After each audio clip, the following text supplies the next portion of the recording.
French President Emmanuel Macron begins a 3-day tour of Africa on Tuesday, starting in Burkina Faso, Côte d'Ivoire and Ghana. The French leader wants to redefine France and Africa. In Kenya, the newly re-elected President Kenyatta was sworn in for another 5-year term in front of a large crowd, including 10 African heads of state at least.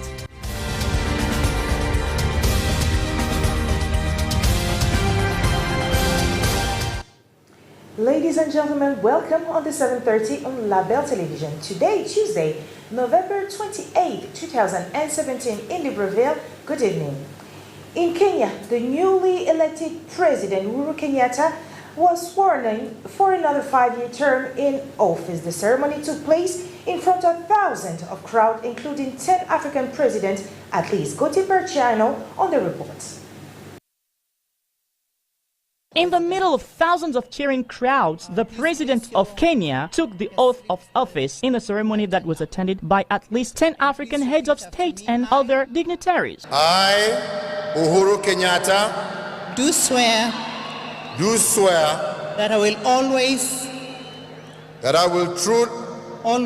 always truly and diligently serve the people and the Republic of Kenya. The people of the Republic of Kenya.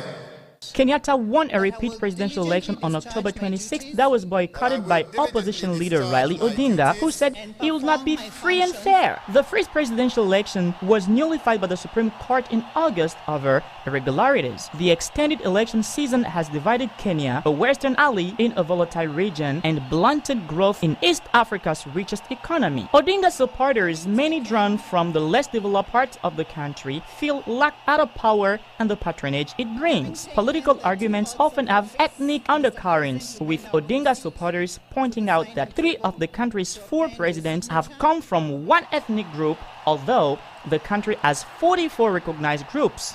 But such arguments seem far from the happy crowds at the celebration, who cheered wildly as Kenyatta was sworn into office and as he received a 21-gun salute.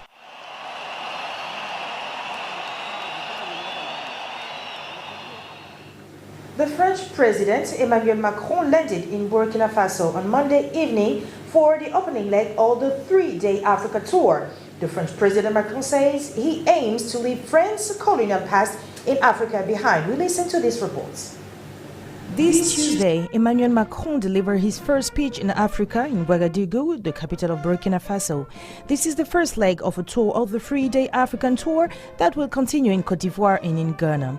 This is a new stage in our relationship with your country and the whole continent, he said when he arrived.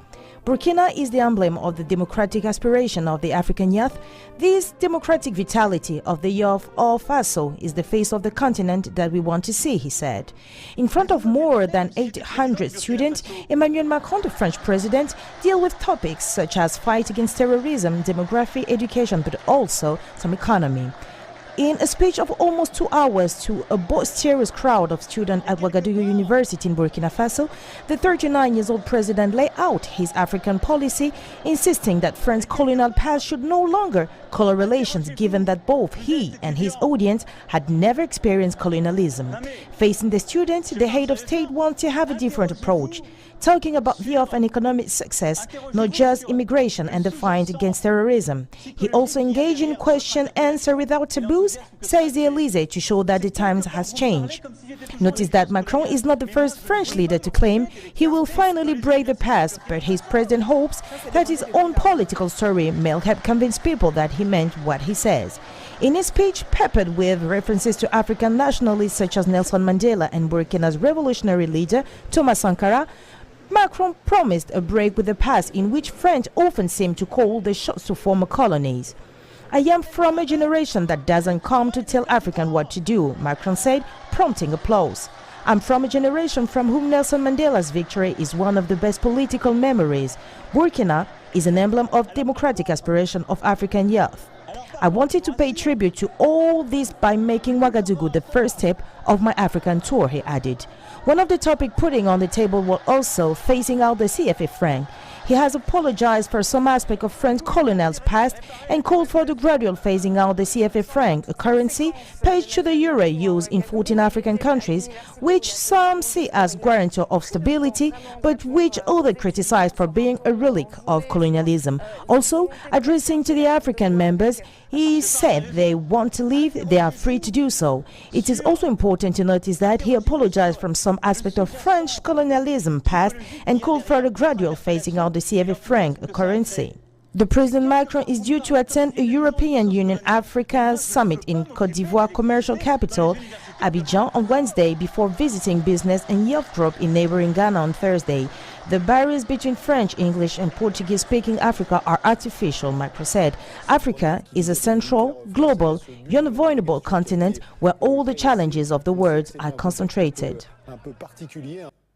The new Zimbabwean president dissolved the government of his predecessor Robert Mugabe and temporarily handed over two key portfolios to minister and resigned head of state. China, suspected of having behind the country's new strongman in its rise, has also denied the allegation. Summary in this report. The new president, who has not yet appointed his government, convened the cabinet ministers of all ministries on November 28 in the afternoon.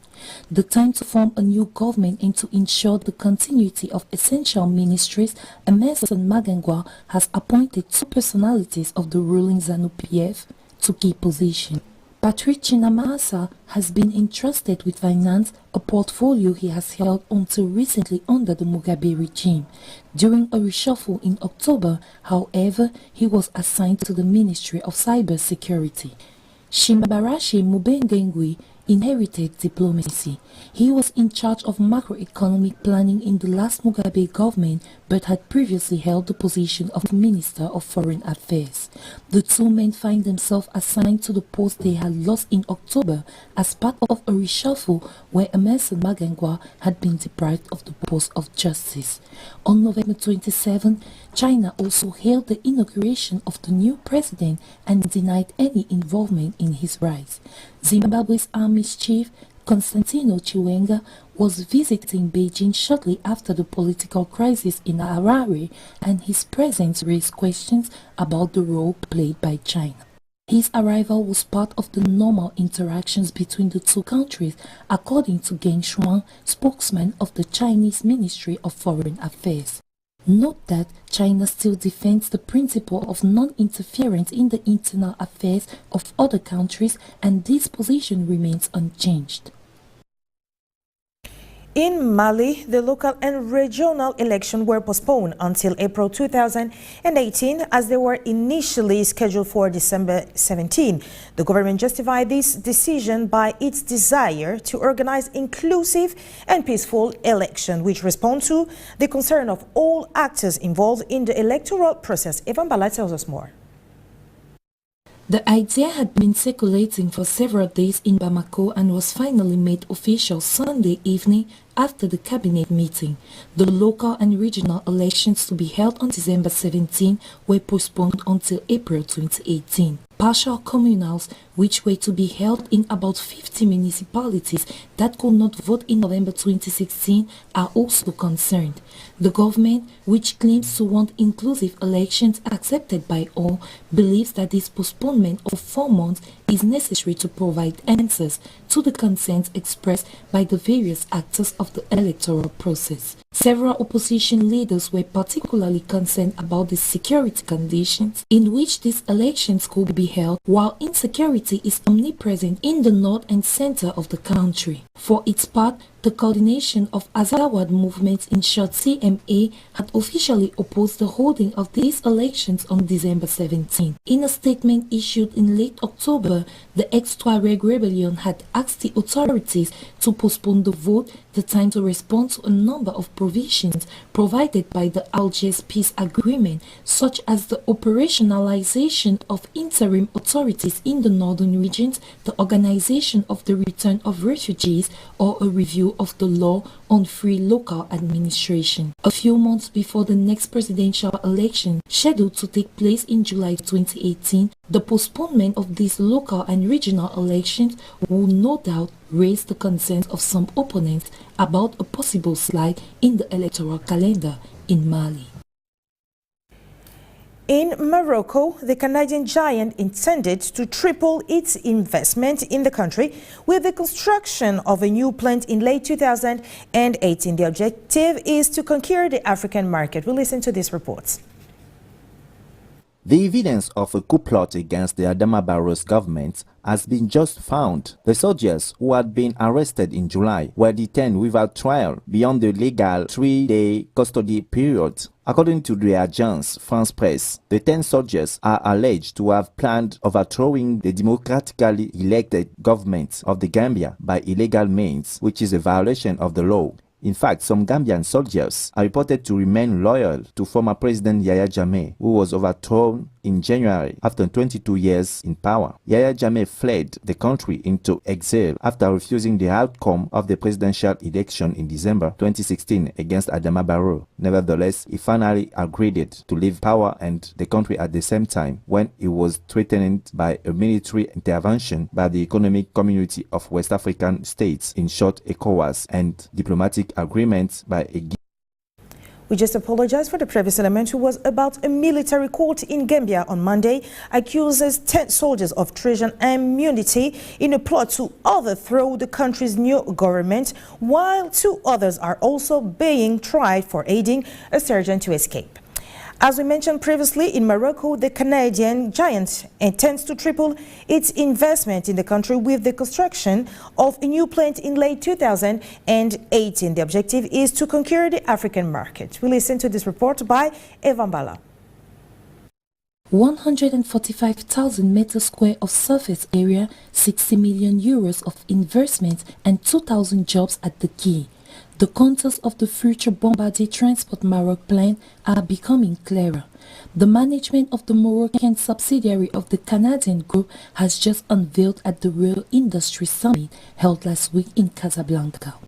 The first peak is planned before the end of 2018 for an entry into production from 2020. The future plant, planned in the Kenitra Free Zone, 40 kilometers from Rabat, will also reserve some 45,000 meters square to its suppliers, like the business model developed by the group in India and Brazil.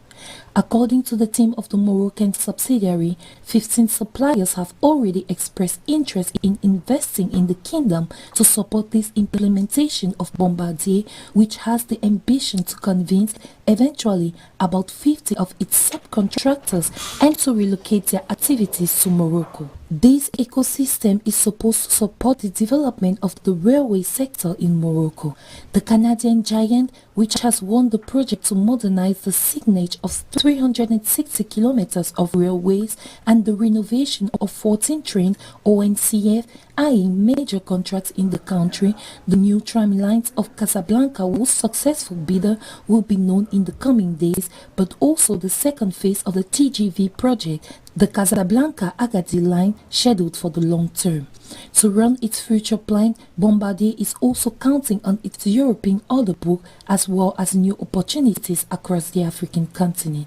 The ecosystem created in Morocco will allow to be a brickhead to go to African markets of TGV, regional trains and trams that will be made in Morocco, promises Taoufik Boussaid, president of the Moroccan subsidiary of Bombardier.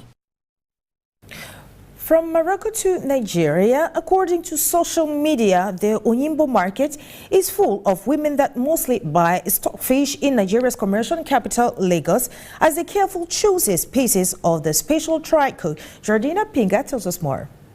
According to today's social media, Nigeria loves stockfish. In Lagos, the Onyengbo market is stocked with chosen pieces of specially dried cod, and that stockfish is even Nigeria's commercial capital. As the moisture drips out of the fish when being dried, the flavor of the fish deepens in order to create a rich, intense, and complex taste, which is perfect for Nigerian plates, such as chili pepper and fermented locust beans, we were told by Chief Michael Elebere. Chief Michael's signature dishes even revolve around stockfish. And let's take note that about 200 to 250 containers of stockfish is equivalent to about 4,000 tons, which is being sold to Nigeria by Norway. Due to the long procedure of drying the stockfish, it's perfect to send on long sea journeys to even America. 50 years on, stockfish has turned from an emergency life-saving ration into a staple food and a key part of Nigeria's culinary identity. A word in sport to end up this edition. The 2017 Africa Gold Ball on Monday, 27 November. Closing date of the vote. For the said vote, the question asked in this competition was to know who is the African best football player of the year. Gauthier Person. You've been asked this question. Also, you've been invited to vote online. The vote has now closed as the deadline was yesterday, Monday, 27th of November at exactly 6 o'clock p.m. GMT. The five-man shortlist is comprised of Pierre-Emerick Aubameyang, Naby Keita, Sadio Mane, Victor Moses, and Mohamed Salah. The winner of this year's award will be announced on Monday, 11 December, live starting from 5:35 p.m. GMT. Label TV, your Pan-African channel, and Label Radio, as well as our website, will also be carrying the announcement. Borussia Dortmund and Gabon striker Aubameyang made the shortlist for the 5th consecutive year, while Liverpool's Senegalese star Mane was nominated for a 3rd time. Nigeria's Moses, the man of Chelsea, was on the list for a 2nd time, while Guinean Keita, the man of RB Leipzig, and Egypt Salah, the man of Liverpool, both featured for the 1st time. While everyone in general, and African in particular, crossed their fingers as we're all waiting for the official results, everyone is already going for his own prognosis. The real question is, who on the list will replace the Algerian Riyad Mahrez? Ladies and gentlemen, thank you for choosing Label Television to inform you. Please stay tuned for the upcoming news in French on your Pan-African channel. Good night.